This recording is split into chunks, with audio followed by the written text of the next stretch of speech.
Hey guys, today we're going to be discussing menopause and me, the experience of menopause and what it means to be going through menopause. We'll be right back just after this.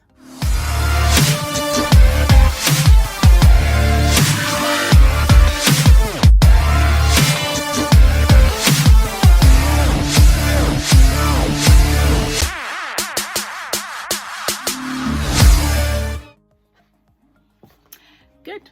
Hello. So before we commence, I'm going to make a disclaimer. I am by no means a doctor, and anything I'm talking about is my opinion or conversations I've had with friends. So if you need advice on how to manage menopause, you do need to seek professional advice from your doctor or medical profession, beg your pardon. So let's get into it. What is menopause? So you have perimenopause and you have premenopausal, and that is irregular period cycles where you're which have not stopped basically, and usually at the age happens about the age of 47. You still get hot flashes and you may still be fertile, so be mindful. While you're premenopause, you're still fertile, you're having irregular cycles, but you are still fertile. Key, be careful. Menopause is when you've gone a whole year at least without having a period, and so when that happens, you already know that you're full-blown menopause. And then you have postmenopause, which basically is just menopause. You're menopausal, full stop. I don't think there's an end to menopause, as it were. There's no word for saying that, oh, I'm no longer menopausal. It's just called postmenopause. I don't know. I've not had any experience of anybody tell me that they've stopped having it altogether. I don't know of any case. I know it can last I know people have had it for 10 years. I know people who've never had it at all, lucky them. And I know people who've had short periods of menopause. So it's difficult to gauge or to tell you that it's going to be for such and such a time. I don't know. And if you have got any experiences in terms of time frames, please do let us know. Let us know your experience.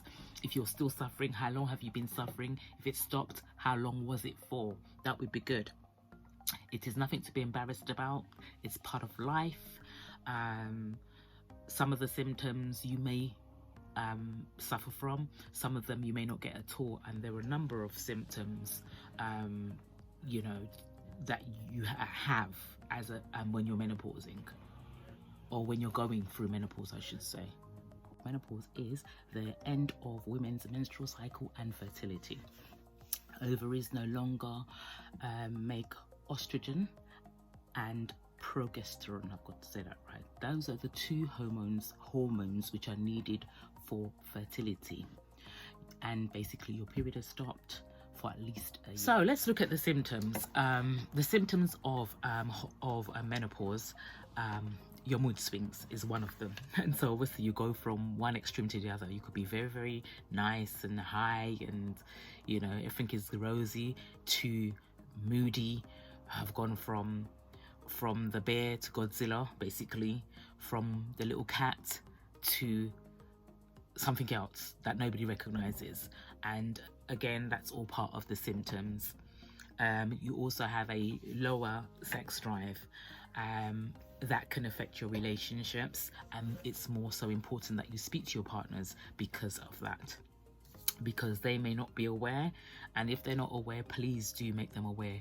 Do your research, explain to them what the process is, and if you find that they're not understanding, do go as far as printing out the information and giving it to them, and let them read at their own time so they can see the process of what goes on, so they recognize when you are in any way following those symptoms. They know what it is, and not being left to their own devices, having thoughts about, she's having an affair, she's doing this, she doesn't love me.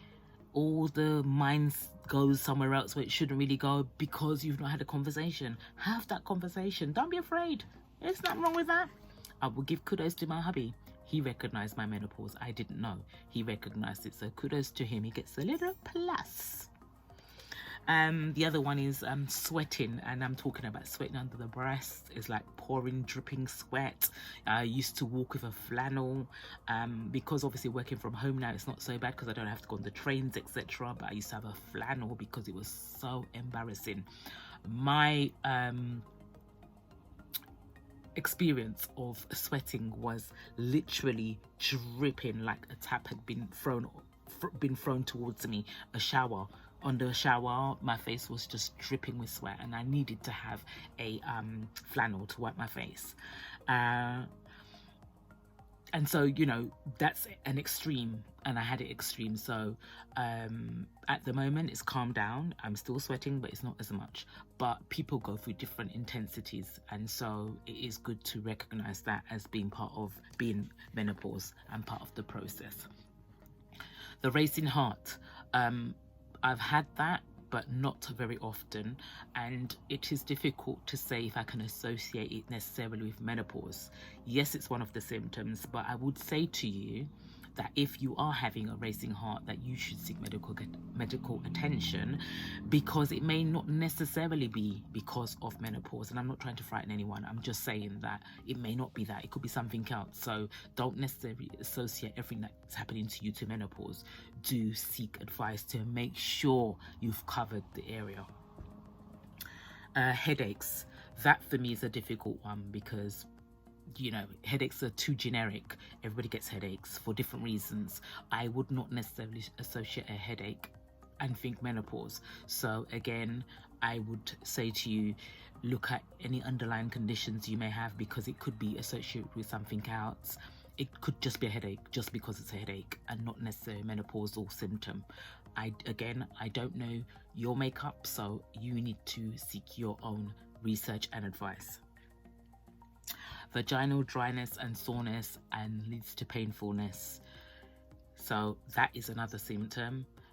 Again, I reiterate, more importantly, have conversations with your partners, because it can be frustrating for them as well.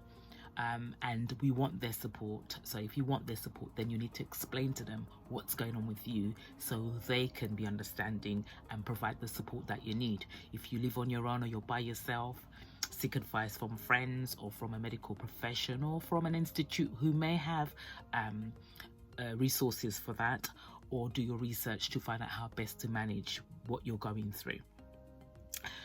Now, my key is trouble sleeping. Insomnia, like it's going out of fashion. That's mine.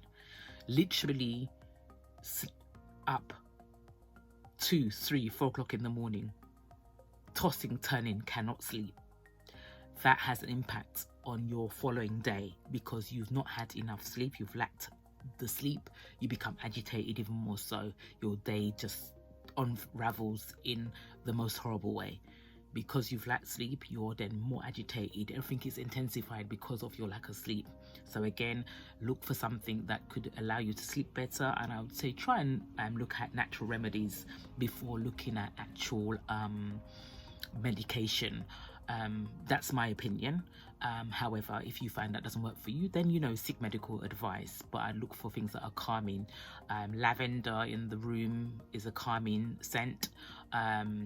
Find drinks that are calming, like some herbal teas that you maybe drink to help you sleep, and so on. But for me, it's just been a difficult road in that sense, and more so it's happening a lot more, my insomnia, whereas I used to maybe get it twice in a month, I could be getting it all 3 days in a row in a week. Not sleeping until 3 o'clock in the morning, 4 o'clock in the morning, and then you can't really function correctly in the day. I'm lucky at this period I'm on leave, so I've not had to really be on my game, as it were. But, you know, for you, that could be an issue, so do look into it. So some of the symptoms I've mentioned, some of you may not have all of them at all. Some of them you may just have one. Some of you may have all. I don't know. But like I said, not everybody suffers with everything that comes with going through menopause. So comment below again for me if you are going through all of them, if you're going through some of them. What are your experiences within your what you're going through, what the symptoms that you go through, how have you managed it, what support you've had, do you have numbers or somebody, an institution? Comment below, help your friends who are also watching or wanting to find out where they can go if you have somebody good you can go to, and you know how you've managed it. Basically, what have you done to make your life, your quality of life better? Men, let me talk to you, please. Let me talk to you. Yes, you. So she's spoken to you about it, she's told you what she's going through. Please be supportive. It's hard enough going through it without having the oh, you're not doing this, oh, you're not doing that. It is really hard, and forgetfulness is one of them as well. You forget. I meant to tell you that. You do. You forget. But please, men, be supportive. She's not having an affair. She's not unfaithful. She's not doing this or doing that. Please, please, please be supportive. It is a difficult process, so help us come along with us on the journey. Try and do without it for a while. Thank you. Okay, so the triggers. There are triggers that also bring on menopause. Alcohol, caffeine, spicy foods, carbs, or an unhealthy diet. So those are the things that can bring on the menopause. Me, I do have a sweet tooth. I do love a bit of sugar. I do love a bit of wine, and I do love a bit of Baileys. A little tipple, but I love them nonetheless.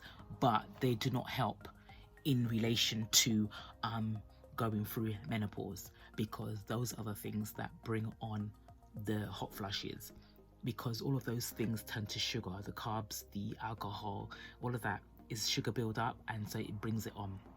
So where possible, try to avoid sugar in your diet if you can.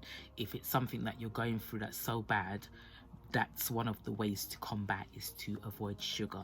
Now, I'm not saying it's possible to take out from everything that you're having, but I'm letting you know that this is one of the things that will affect your menopause. Sugar. On a healthy diet, try eating plant-based greens. A lot of greens should be in your diet. That will help to combat the menopause or the symptoms that you go through. Again, confirming, not telling you what you should be doing, what you should be eating. I'm letting you know what are the things that will help. Greens help. Plant-based helps. But you're gonna do what's good for you and what you can manage. Okay, long sleeves. When I wear long sleeves, Lord help me if I go for a moment. I call it I'm having a moment. The heat, then my skin starts to stick to the clothes that I'm wearing, and I can't do it. 99% of the time, if I go out in the winter, particularly, obviously, that's when it's more important. I'm wearing short sleeves. I'm wearing a vest top, because if I have a puffer on and I start to sweat, it's already sticking to my skin without a long sleeve. So it's bad enough already when I'm wearing long sleeve clothing. So I try to be as naked as possible in terms of the clothes I wear. So things are sleeves, low necks, not the turtlenecks or the necks are covered up. I can't do none of that. It's just too much. I really have as less clothes as possible because I wear a puffer. Most of the time I'm in my car driving, so I'm not on London transport. So it's very easy for me to work in that way. It may not be for you because you may be on London transport, but the clothing is part of the process in terms of knowing what to wear so you can combat the heat. There are some other natural remedies. Oh, makeup as well. Wearing makeup, like right now I'm all right. I'm kind of cool. My window's open. I've got a fan going. My makeup's all right for now, but it's not heavy. But also I find that when I've got makeup on, it's clogged the skin. So I find the heat when I start, oh, it's like a nightmare. It's like, what was the point of wearing makeup? I need something to just take it off so I can just and wipe my face how I want to wipe my face. Do you know what I mean? So that's another thing that is an issue at times. Okay, there are some remedies: acupuncture, mediation, relaxation, listen to some music, calming music. I've been told that acupuncture and mediation works. So meditation, I meant to say meditation, you know, find what works for you. Exercise, a lot of exercise is very good for you. I don't do that either, but it's very good for menopause. Exercise. I heard it's extremely good for you. But again, if you've tried that and that's working for you, please let me know. It'll be good to see that's working, to hear, okay, this is what I did and I found it worked. It would be fantastic to hear that. There are medications such as sage, menovital, primrose. I heard these are a lot of the things that help. I'm not a medication type person. I don't like taking pills, as it were. So I will try always natural things first. But I've tried some of the medication and it didn't work for me. I don't know if it's because I didn't try them long enough, but I am not really a pill taker. So for me, it's very difficult to go through that and to remember to keep taking this tablet, that tablet. It's a lot. So I don't tend to. But comment below, tell me, did you take any medication and did it help? And obviously let me know how intensifying your menopause was when you started taking your tablets. There's the other route of HRT, which is the hormone replacement therapy. That comes again with a lot of what's the word, I would say issues or concerns. I know back in the day it was affiliated with cancer, but I've understood that it is a lot better now. There's a lot of changes been made to it, so I know a few people who are on it and say it's really good, and they've stopped altogether in terms of their symptoms, but it's not for me. I am too afraid of those kind of things. That's my opinion.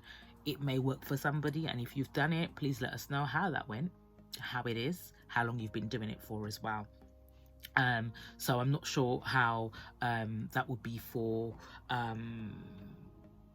those watching, what their thoughts are. It'll be interesting to find out if you thought about it but didn't do it because of but if you are doing it, let me know what's going on with you with that.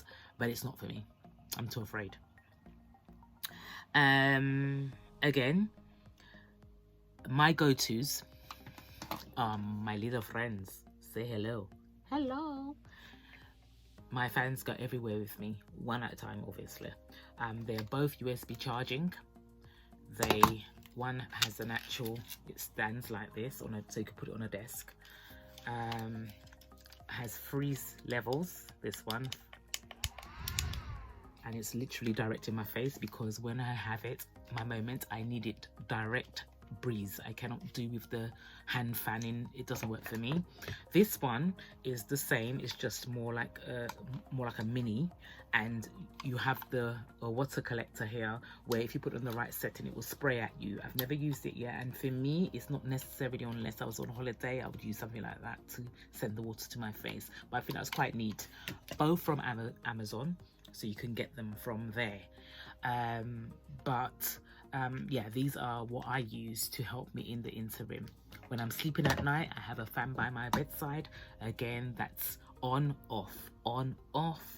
My bed sheets are on, my bed sheets are off, my bed sheets are on, my bed sheets are off. It is not a nice process to go through. That's why you must get all the support you can from where you can. Seek medical attention or medical advice regarding your process, your symptoms. What else can I say but to thank you for listening, and if it's helped you, please like and share the video and comment. It will be great to hear from you guys. I'm just trying to see bring content that's relevant, and for me, menopause is a very relevant issue for us ladies right now. It is key to life right now, so it'd be good to get some support from some of you ladies out there to find out what you're going through. Thank you so much for listening. DivaLoves, we're out. See you next time.